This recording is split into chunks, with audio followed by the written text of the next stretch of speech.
these are great matches that they can have to showcase their skills as they arrive onto the main roster. And for people like them, there isn't much space for them to maneuver unless they're going to go straight for the women's title, which inevitably they never do. When we look at the people like Nikki Cross right now, who just also getting underutilized. Yeah, absolutely. So Sasha Banks finished the match off with of course, the bank statement. So, and they got the win. So good opener to the event. I thought definitely a good choice for the pacing going into this, no doubt about that. Then we go to another tag team title match, Matt. The duo of your favourite Shane McMahon and The Miz, the current champions, going in up against the Usos, who of course were in the headlines for the wrong reasons. One of them, at least, anyway, got into a sort of fracas with a cop during the week. Was pulled over and then decided to rip his top off and all the rest of it. So in normal circumstances, Matt, you expected them some sort of punishment to happen. This was an interesting punishment because they ended up winning the belt. So I was quite surprised on this one, Matt. What about you? Yeah, I was surprised actually. I didn't think they were going to go down that route. I mean, on paper, looking at it realistically, I'm thinking the Usos, tag team specialists, know each other inside and out, and have been dominant on the tag team scene. They should be the ones that go through. So I'm glad, actually, looking at it from a very statistical point of view, it actually worked out the way that it's supposed to.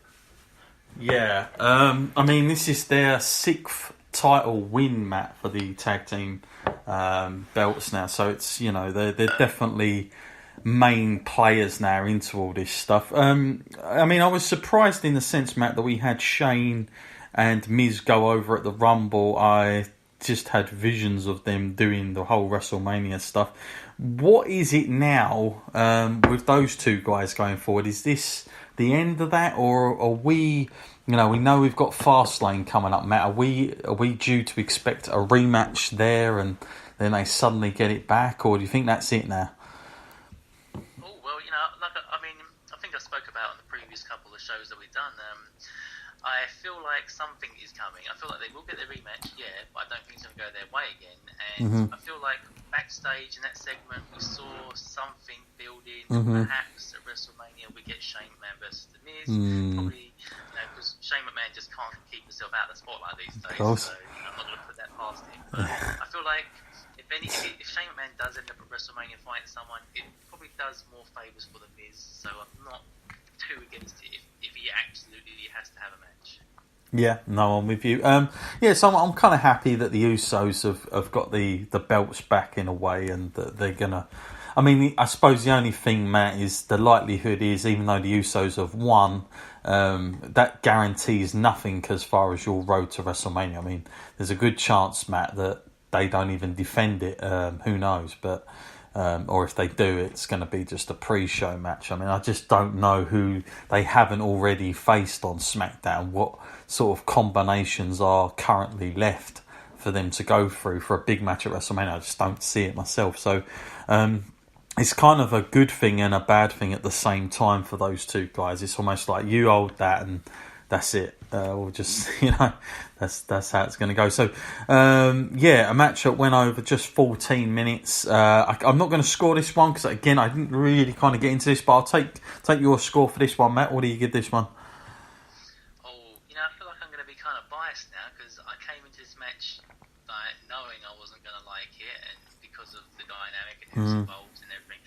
But then I'll give it 2.5. I feel like it's better than that. But for me, I just couldn't get into it, and even when I think back on it now, there's no great moments in it for me. Yeah.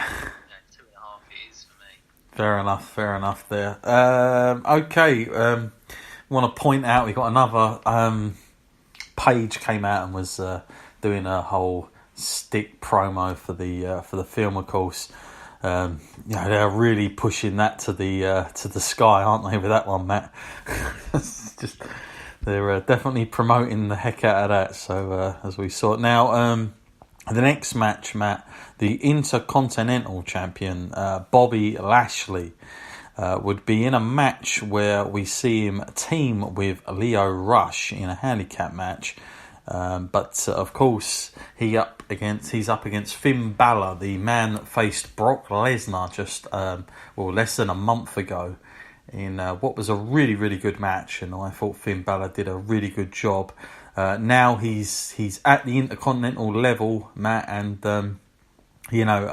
going into this, I had kind of mixed feelings how I wanted Finn to do, because on one hand, I was thinking, yes, he should. Even though he's against two guys, Finn Balor, in my opinion, is a big enough star.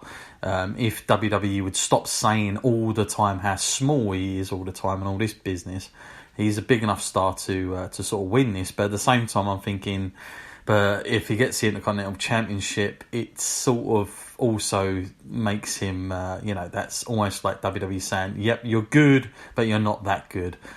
So you go back into this spot. And I guess coming out from Brock Lesnar, I just expected maybe a little bit more from Finn Balor, up the sort of pecking order of the card. I don't know, like we saw that match given to sort of Baron Corbin and Braun, which really I was not excited about at all. I think they could have done a better job here with Finn Balor and give him something, even if it was like with Drew or something special, again, and keep that momentum going. But no, they went here with the Intercontinental Championship. Match that just went under 10 minutes, Matt. What did you make of this? Obviously, Finn Balor coming out, the new Intercontinental Champion here. But what did you think of the whole thing, Matt? Oh, again, another match I wasn't really a great fan of. And no offence to Finn, because we all know how good he is. Mm-hmm. And you have spoken highly of him in the past, and he does deserve to be higher up the rankings than he actually is, and definitely better than the Intercontinental level. But this match was just so obvious. Once Leo Rush was announced to be involved, it was quite clear to see how they were going to use him and involve him in the match. And also, if people were listening to rumours and that about Bobby Lashley perhaps being a backup plan for WrestleMania, should anything go wrong with Seth, Bobby Lashley can step in. And really? Yeah, not that people would want to see it, but that they did end up using Leo as kind of a guy to protect Bobby and also be a transition guy for the title to move to Finn. So I feel like a lot of people had already figured that out, so it did take the surprise out of it. I mean, Finn did his usual thing, flying around the ring, showcasing his skills, but there's only so many times you can see that before you've seen it all before. And I don't like saying that about Finn, because he is more than that, but he's missing something. They're just taking the demon gimmick away. He has to go out there every time. I mean, he does less of the smiling, which I'm grateful for. That was really good to me at one point. But yeah, I feel like he's definitely still, I don't think this Intercontinental title is going to make him. I think he was better off in the sort of universal picture, but I think they well and truly got him out of that now. Yeah, and I hated the fact that even before this match, if you went online or you went on WWE.com, everything, they kept putting up this tale of the tape, and I was like, how many times are we going to keep referring to Finn as small? I don't really get it. I mean, it's just, every time they do that, they just take so much off of him. And I really don't understand it. Like, we had it with Brock, okay, I get that, but now we're going to keep doing it because he's facing Bobby, and it's like, he's kind of, true opponent should be Leo Rush, which is ridiculous. I mean, if you go back to the sort of whole Paul Heyman ECW mentality, you look to all of those guys, there was probably always something completely missing, but guess what? They worked to their strengths. And I don't think, even WWE back in the day would have sort of focused on people's limitations so much and just keep pointing out the obvious. I just really think every time WWE do that with Finn, it just takes more and more away from the guy. And, it just doesn't help him, especially as they're not going to use the demon character much. So you haven't got that either. So if we're going to have Finn, let's stop giving this whole underdog story, because it's just pointless at this stage. I really don't get it. And like I say, you know, when Finn first come up to the main roster, I don't remember commentators and announcers ever talking about his size and height. They probably would have been instructed not to, for the exact reason I've just said. You know, take that. You don't want your audience and your viewers to be thinking that, because again, it's just the wrong perception to have of the guy. So good and bad at the same time for me on this one. I've just got a feeling: are we going to see Finn Balor defending that belt in some sort of multi-person, I don't know, ladder match or something? You know, it's really. How many of those matches, Matt, when you go back, including Daniel Bryan? I remember him winning the IC title once at WrestleMania, and Zack Ryder and all that. But I mean, they're not matches, Matt, that you go back on WrestleMania and go, that was an incredible match. You know, they're just sort of a lot of high spots, and it's almost like a stunt type match. I really, I do feel for Finn, because it's a tough spot, but. You know, I suppose it's better than nothing, but I think this does really show, Matt, that WWE, similar to Shinsuke Nakamura, he is only going to be in that sort of mid-tier upper best now at that level, for now anyway, at least. And a bit of a shame, especially coming from that Brock Lesnar match. I really thought they would take another look at him again, because I thought he'd done an excellent job. And I definitely felt like Brock wanted him to, I think you could have got a few more matches out of those two personally, but there you go.